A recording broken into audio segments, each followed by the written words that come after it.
Okay, hello friends, my name is Brad Beard. I am the owner and winemaker for Mercury Wine, located in downtown Geyserville, California, celebrating 10 years open, so we've been having a blast. And welcome to Pairings with Brad, where I cook up some fun food, some family favorites, and pair them with my wine.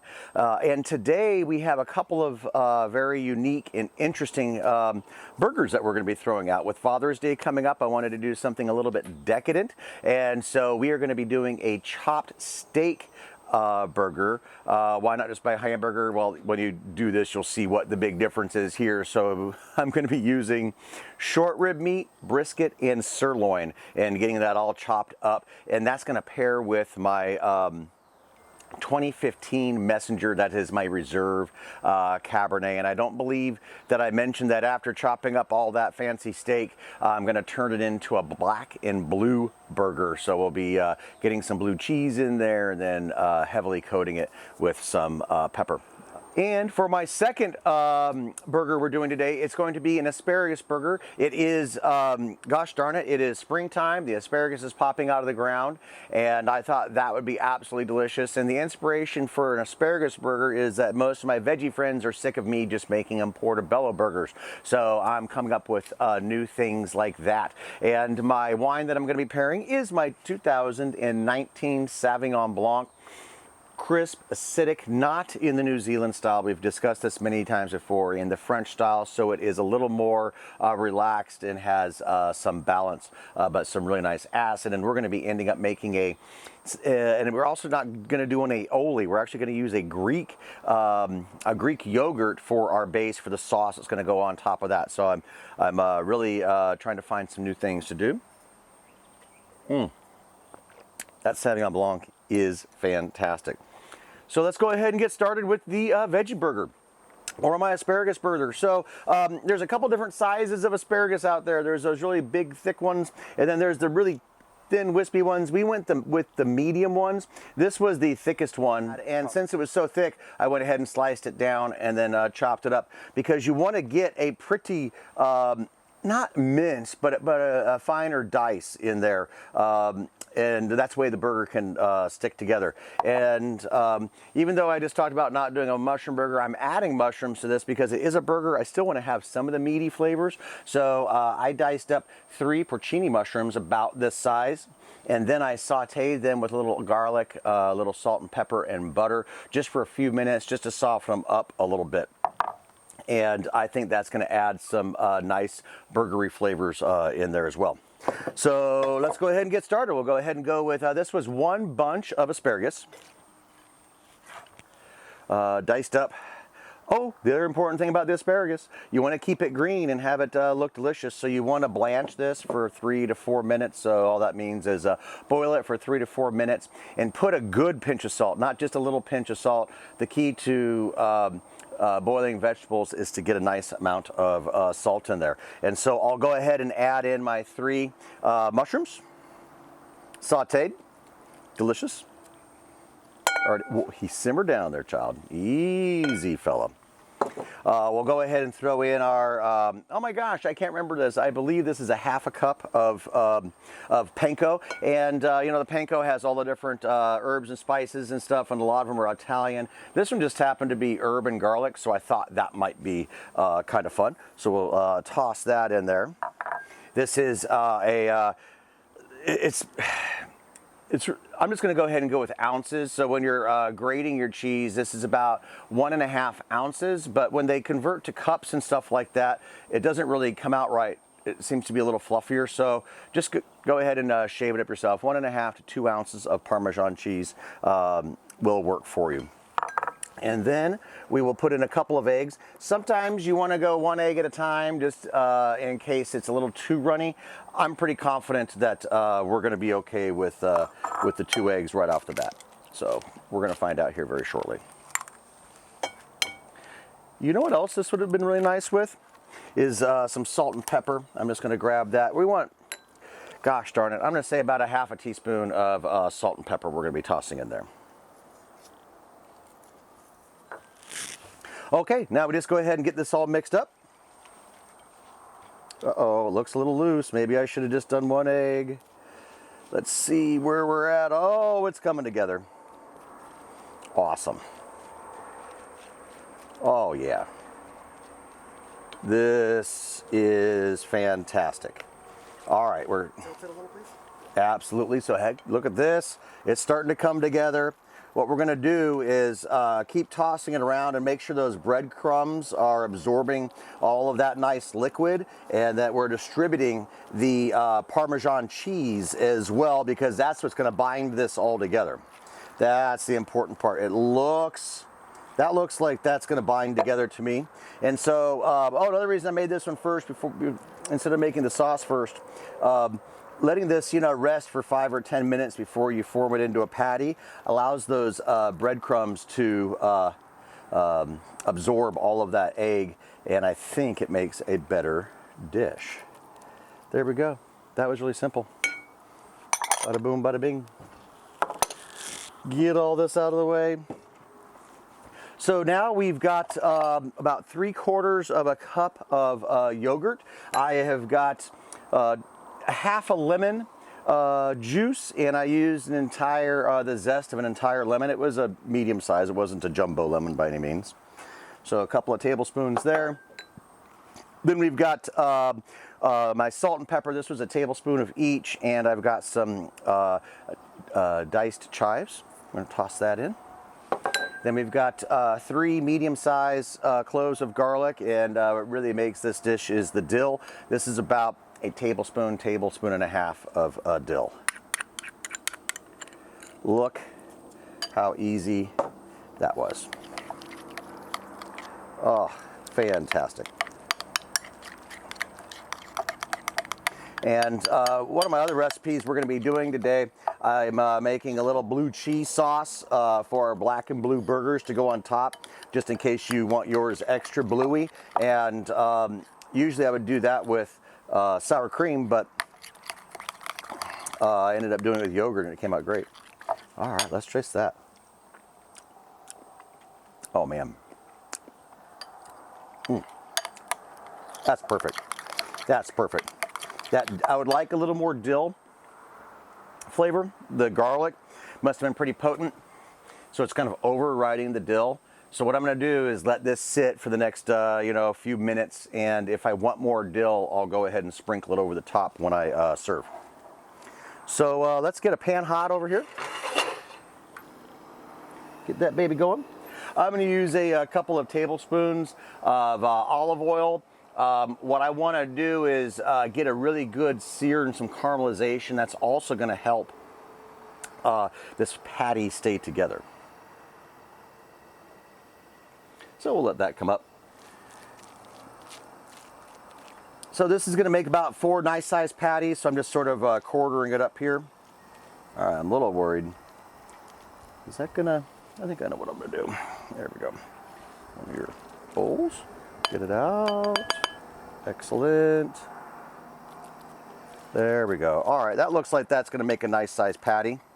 Oh, get a little formed for me. That'll make it a little easier, I think. Oh, new pro tip: just put it into a bowl. We'll smash it back down and make it look like a regular patty here in a second. That looks maybe a little big. Okay, now we have it nicely formed in my bowl. Let's see if it works while I'm getting it onto the pan. Okay, come on. Come on, you can do it. There we go. All right. It's not absolutely perfect right now, but we can go ahead and form it in, all those guys that are escaping. And what you want to do is get it sealed up as quickly as possible, so as it starts forming, it'll hold those things together. So it just takes a little technique. I haven't practiced this enough, but I'm thinking that's looking pretty good. Maybe giving a little smooth over the top just to kind of get those breadcrumbs holding all those guys. And then I think the best thing, the big tip with this is just let it sit for the 2 to 3 minutes. Let it get a good crisp underneath there so that when we go to flip it, it's not going to all fall apart. I'm going to grab this little guy. That probably looks pretty good already. Might eat you in just a second. All right, give me a couple minutes and we'll get this thing flipped over. Okay, my friends, it's been a couple of minutes. I can see that it's browning around the outside, and this is where it is a little nervous to see if this is gonna all hold together. Let's see if we can get a good flip in there. Oh yeah, look at that. Holy mackerel, I hope you can see that. That is looking absolutely fantastic. Let me get it out of the sun so you can get a better shot, or I'll get into there. Absolutely nice crusty top. Completely holding together. We have done a good job. I am really happy with that. This is great. All right, so it's gonna be another couple of minutes and I'll be back another couple of minutes on this. We're gonna toast up a bun and get this thing all put together for you. See you in a few. Okay, my friends, I've got my asparagus veggie burgers all done, and so now it's on to the absolutely amazing chopped steak black and blue burger. And what makes it absolutely amazing is that it's actually more of a steak than a burger. So we're going to chop it up ourselves. We're not going to send it through a grinder. Sometimes when the purveyors, they're over grinding in it, it's just not a really good texture. So this is going to actually taste and feel more like steak because there's going to be some chopped up bits in there. So we've got come on now. All right, we've got some brisket right here. We've got our beef short ribs. We're about to get some wasps if I'm gonna chop those guys in here. And we have our sirloin. And if they look a little unnatural, it's because they've been in the freezer, probably frozen a little too long. I've been letting them thaw out a little bit. But to get a really good chop, having them slightly frozen, it cuts better that way. So we'll go ahead and get this moved off the side. And I'll probably be chopping in at about thirds of what we've got here, since we got a third, a third, a third. Easy, guys. You're going to get in there if you keep it up. All right. So we're going to take a nice big cleaver. And, you know, sometimes I use 2 knives for this situation. I wish I had 2 cleavers. I don't. Oh, speaking of which, thank you so much. Some of my very good friends gave me this for Christmas. It's amazing. Does a great job. Sometimes keep your fingers from getting chopped off. If you have something in your hands as you're chopping along and the meat's going to try to escape because some of it's frozen, you want to go and grab it while you're chopping, so don't do that. So I'm just going to keep this in my other hand just for fun. So you just start chopping. All right, they're pretty frozen. There we go. There we go. We're chopping along. Oh, we're doing good. So we're going to go ahead and keep chopping this. See how they're escaping like that? Every time I chop through, we're going to go ahead and bring these guys back in. And this is going to take about 5 or 6 minutes of chopping, especially since they're a little too frozen. But I am hungry and I want to eat me some burgers, so I'm just going to get right into this. All right, give me a couple of seconds and we'll get things going. All right, my friends. It's getting a little better. The meat is not quite as frozen. We've still got a few more minutes of chopping. And so you just kind of bring it together, put it over the top, get all your big chunks in there, and then just start working from one end to the other. It's going to be jumping around. Like I said, we're going to get a wasp or 2 in there, I'm pretty sure, but that's all right. I'm sure the protein's good there. All right, just a couple more minutes. All right, my friends, we're closing in on getting this chopped up nicely. It's taken me probably 4 to 5 minutes to get this much done, about a third of the meat, but we can get moving because I'm getting hungry, and most of the rest of the stuff is for next week. So we're just gonna go ahead and go along, keep our chopping going. I was just holding this knife to make sure my fingers didn't jump in as things are moving around. So we're gonna hit it one last time, and what's really nice is once we're done here, this is gonna be the good seasoning part. But what I'm going to do is I'm going to go ahead and give it a nice seasoning. Season to taste. You know how much salt you like. Make sure you get enough in there. I'm barely going to have enough in here. There we go. I could always put a little extra on top when it actually starts cooking. A little bit of pepper. I don't know, maybe there's a half a teaspoon or so. This looks like, you know, if it was a third of it, it's about 2.5 pounds.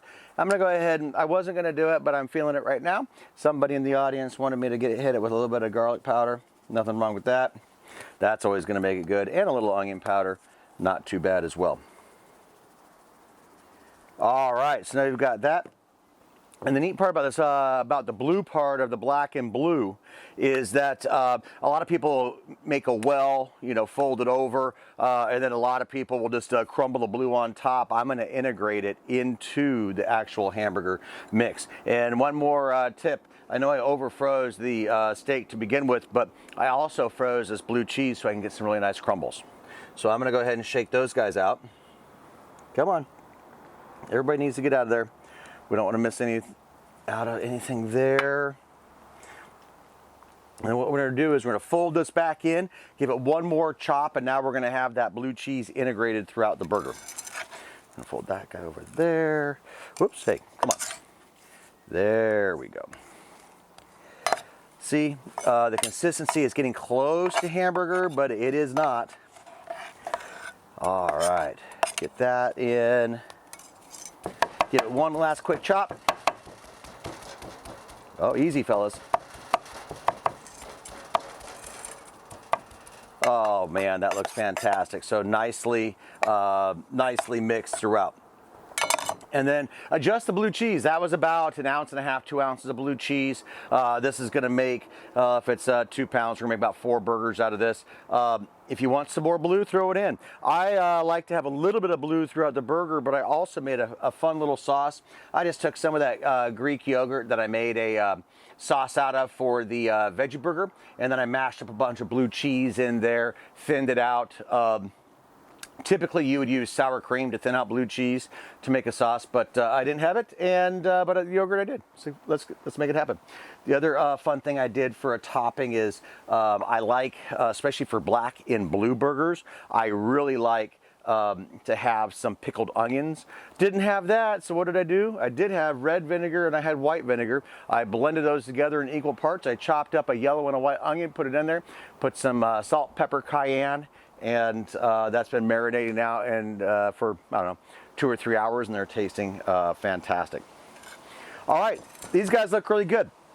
I think I need to turn these into hamburgers. Let me get the pan nice and hot, and we're gonna get some burgers going. Be right back. All right, my friends, we have got done chopping and walking. I'm gonna chop all the rest of that meat later because that'll be for our Friday hour happy hour show. But it looks like we've got maybe, you know, 2.5 pounds of meat here. We've got this skillet just smoking hot. That's absolutely fantastic. I better stop talking and start forming. Let's get a patty going and let's have some food. Oh, I'll bet you this isn't going to come undone. Will it? There we go. That'll work. It's not perfect. We could probably edit that out or not. We'll see. All right. We've got our patty going. I can feel the chunks of meat still in there, but you can see that, that the meat is coming together quite nicely. And for this burger, I do like to finish the formation in the plastic, and that just kind of smooths it out a little bit, and I can kind of manipulate it because those chunks are a little larger, so I can make it look just a little smoother and form a real nice patty if I just work it around with the cellophane. Oh my gosh, we have got to put out some wasp traps. The most important part for a black and blue burger is to put some black in. So I've got a nice sized patty, not super thick for a black and blue. I think you want some nice crusting going on there, but if you're gonna have a black and blue, you need to have the black, and that's a lot of pepper. So I'm gonna heavily pepper this, and then once I have it on the, once I have it in the pan, we're going to add a little more. All right, a beautiful patty looking absolutely fantastic. I'm going to go ahead and put that peppered side down. There we go. Gonna get a little more pepper for the top. And it's heavy. This is a heavy pinch of pepper on both sides if we're gonna have it black. Oh, sounds good, looks good, smells good. No wonder I'm being inundated by all the guys. 2 or 3 minutes, maybe even 4. You want to develop a really good crust and not worry about temperature so much with this steak, because with the black and blue, I think you need to have a nice crust. We're gonna let this sizzle for a couple minutes. I'll be right back. All right, my friends, it's been a couple of minutes. Everything's looking good, smelling good. I can shake it so it's released from the pan. That's absolutely fantastic. Oh man, that looks like a beautiful black burger to me. So now we're gonna worry about temperature. We've got one side blackened perfectly. We're still looking pretty good. We're gonna give it probably 2 to 3 minutes. We'll be watching it, so I'll be right back. All right, one last minute change. I was thinking to myself, I had leftover bacon from this morning. Why wouldn't I put that on? So I threw a couple of pieces of bacon on there, getting those fried up as well. This burger's got just another minute or two. We'll see in a second. Okay, we're getting really close now. All I'm gonna do is I've got a little bit of garlic butter right here, a little salt and pepper. I'm gonna go ahead and oil these guys up if I don't get eaten by all these wasps. And then we're just gonna toast them in the pan really quickly, get them toasted up, and we are gonna be ready to eat. All right, just a couple minutes now. If I actually have vegetarians coming over, I would not use the same pan. I wouldn't be mean like that. Okay, my friends, I am being attacked. Apparently these wasps need some food. I'm gonna set some traps for them. Sorry guys, you're gonna be out of here for the next video. We can't take it, but we've got both of our burgers done. We've got our super fantastic veggie burger. I went ahead and dolled it up with some heirloom tomatoes. And then if you remember, we did that beautiful sauce that started with the Greek yogurt, a little bit of lemon, some pepper, some garlic, and all sorts of fun like that. We did a great job on toasting the buns. Oh my gosh, look at this beautiful toast action on the buns. And then we've got our super fantastic chopped steak burger that I did my pickled onions in, and like I said, I didn't have pickled onions. It only took me a couple of hours while I was chopping everything up to make these beautiful red and white wine vinegar onions. I am ready to dig in. I need a little bit of white wine because I'm gonna do the veggie first. Dang, that's good. All right, here we go. I'm gonna put that over the top, gonna dive right in.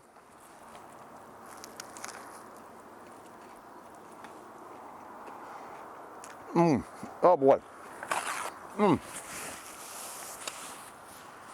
The asparagus, oh. Get all that beautiful, wonderful asparagus flavor. I actually picked up some of that Italian herb, very nice. Oh, that Greek yogurt really brings the whole thing together, and that the early heirloom tomatoes. I've got to have another bite of that because I didn't even bother trying it with the wine.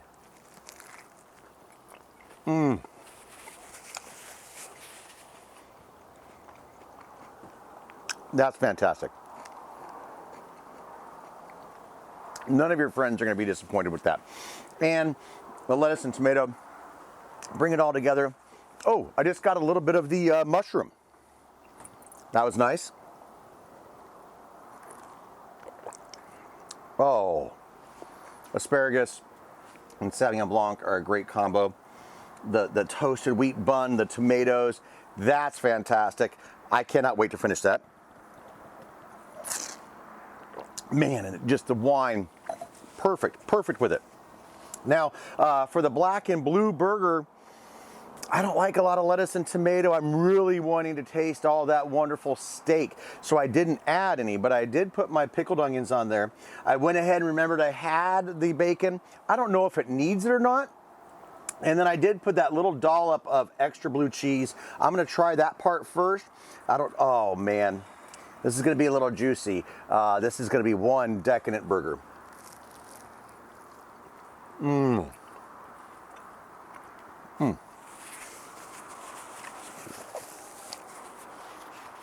Oh man.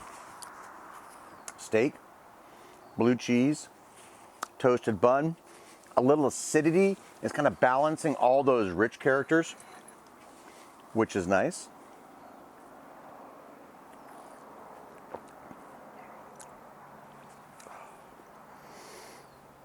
Alexander Valley Cabernet, Dry Creek Valley Cabernet, Northern Sonoma County Cabernet. This is exactly what this is calling for, a rich, delicious steak. The blue cheese. Oh, gosh darn it, going good with one. I'm gonna go out to the side I missed the bacon on that one. Let me see if the bacon adds or detracts. Hey, leave me alone.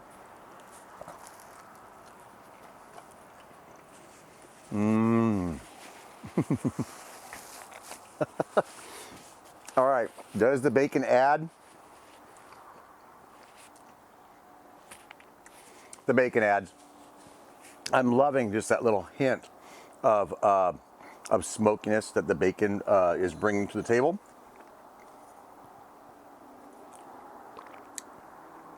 God. All right, guys. Father's Day is coming up.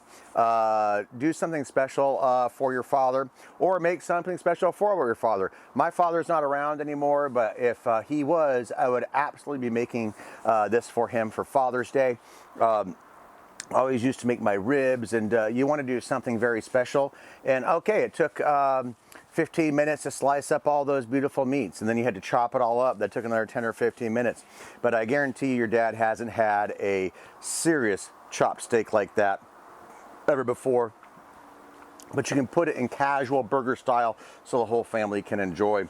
And not kidding about the asparagus. And if you're a fan, a lot of times you go to the fancy restaurants, you're gonna get asparagus and steak. So I can have these burgers side by side, and I can get all my veggies on one, and I can get my hamburger on the other. I'll bet you my buddy Steven doesn't think that way, but we'll see. Absolutely delicious. Please come and visit me again. Next week, we're gonna start traveling around Geyserville and enjoying all of the great restaurants that Geyserville has. So I won't be doing as much of the cooking, but I will be doing some great eating. So look forward to that. Have a great Father's Day. Thank you guys so much. Enjoy.